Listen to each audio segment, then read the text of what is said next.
ओम श्री परमात्मने नमः।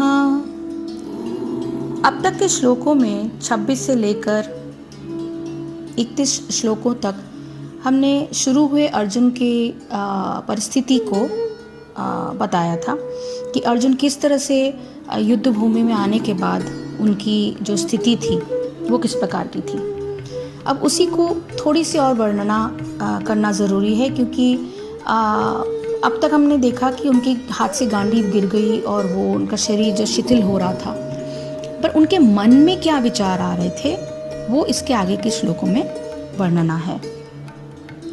तो अर्जुन की इसमें कर्तव्य विमुखता दिखाई देती है। मनुष्य के कर्म करने में ही अधिकार है, किंतु उससे प्राप्त होने वाले फल पर कोई अधिकार नहीं।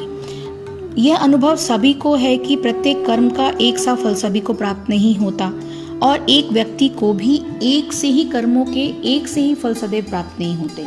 किंतु संसार में उन मनुष्यों की संख्या बहुत अधिक होती है जो कर्म को फल प्राप्ति करने के लिए करते हैं।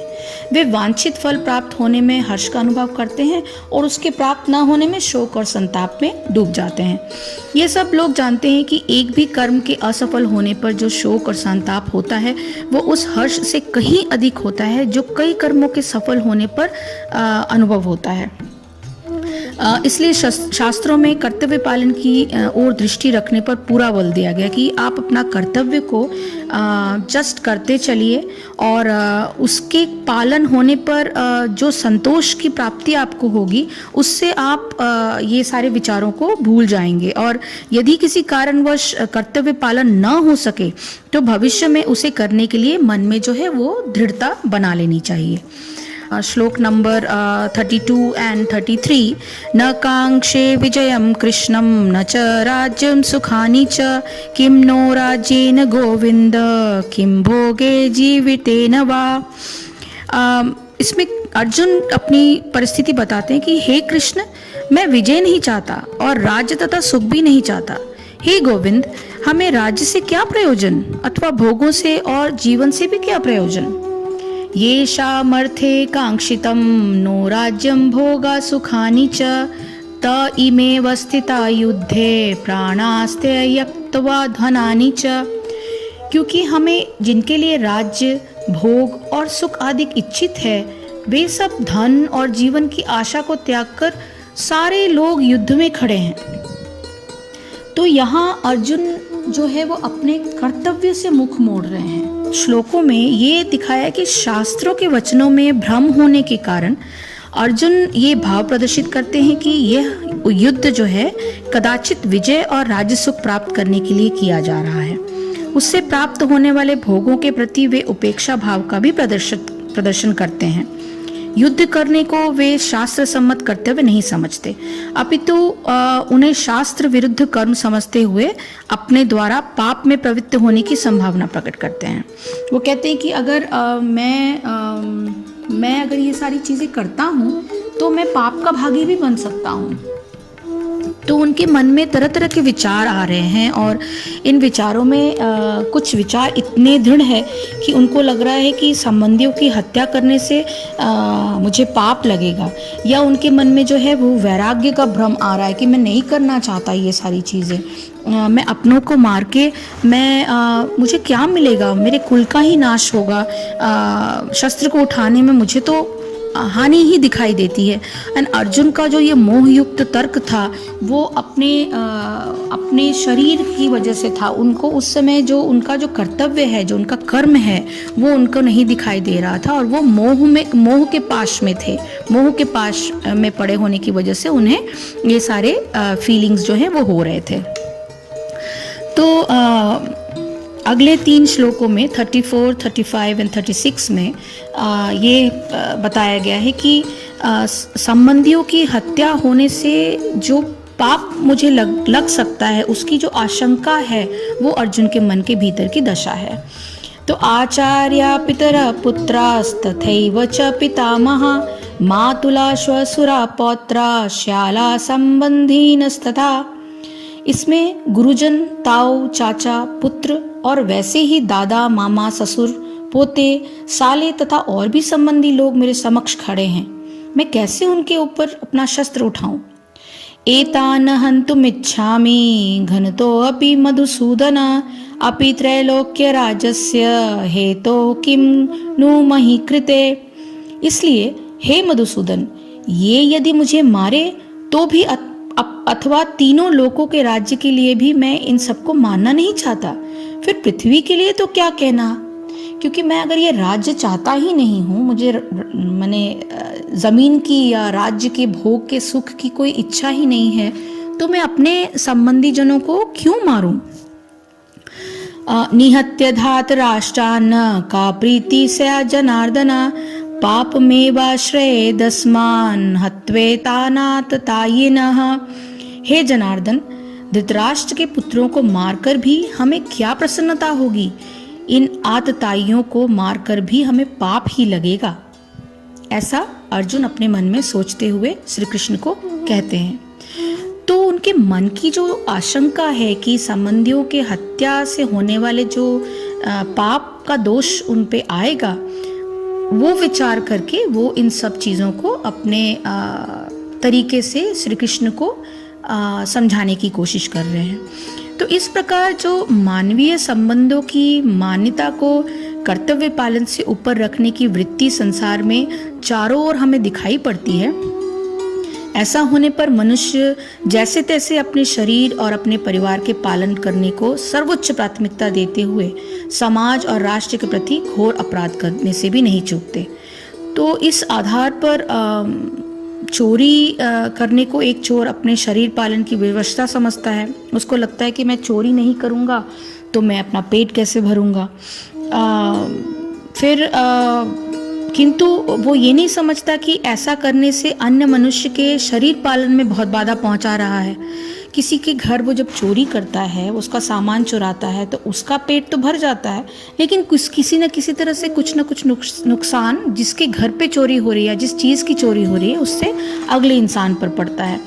तो प्रतिशोध की भावना से एक, जैसे दूसरा एग्जाम्पल, जैसे प्रतिशोध की भावना से एक हत्यारा अपने किसी प्रियजन की हत्या के आधार पर किसी दूसरे के पूरे कुटुंब की हत्या कर देता है और उसे अपने पारिवारिक विवशता बताते हुए तर्कसंगत और उचित समझता है।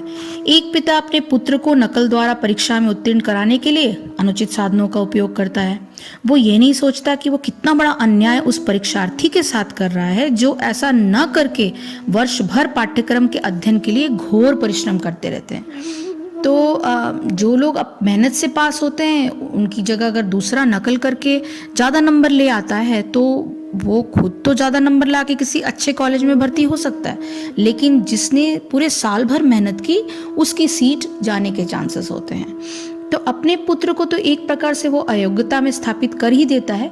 पारिवारिक मोह के कारण एक हत्यारे के संबंधी न्यायालय में उसके बचाव के लिए परिवार की सारी संपत्ति स्वाहा कर देते हैं और झूठे और मनगढ़ंत साक्ष्य प्रस्तुत करने में जुट जाते हैं। एक झूठ को छिपाने के लिए कितने ही लोग अनेक झूठ बोलने का सहारा लेने के लिए उद्यत हो जाते हैं। ये सारी चीजें जो है वो अनैतिक आचरण, सारी चीजें जितनी भी इस तरह के एग्जाम्पल्स मैंने आपको दिए, इस सबके पीछे मोह छुपा है, जो मैंने पिछले एपिसोड में डिस्क्राइब किया था कि मोह और प्रेम में क्या अंतर है। तो मोह का जब भाव होगा तो इस तरह की चीज़ें होंगी जो आप अपने और अपने स्वजनों के मतलब के लिए आप करेंगे, जिसका जो रिजल्ट होगा वो अच्छा नहीं होगा।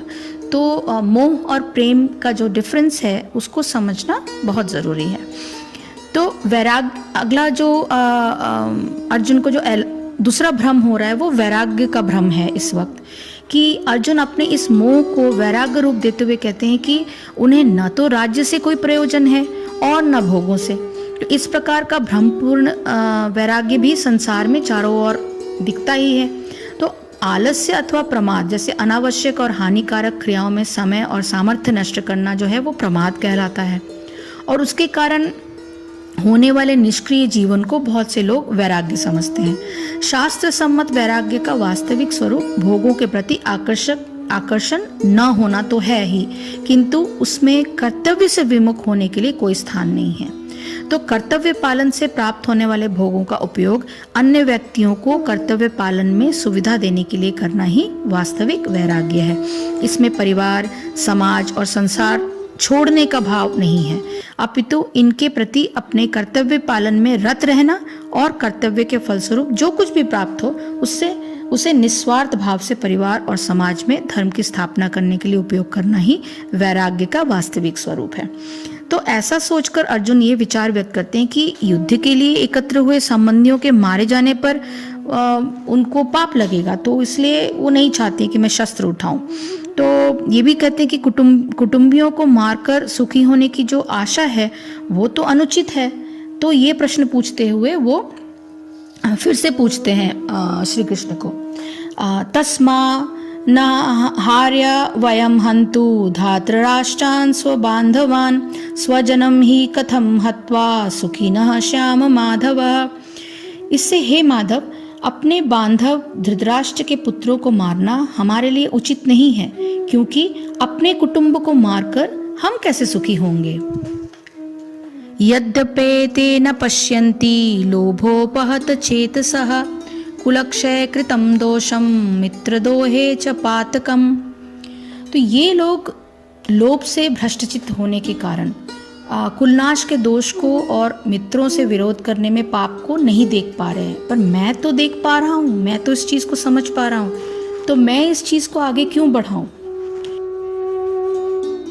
कथम न ज्ञेयमस्माभिः पापदस्मा निवर्तितुं कुलक्षय कृतं दोषं प्रपश्यदभिजनार्दनः।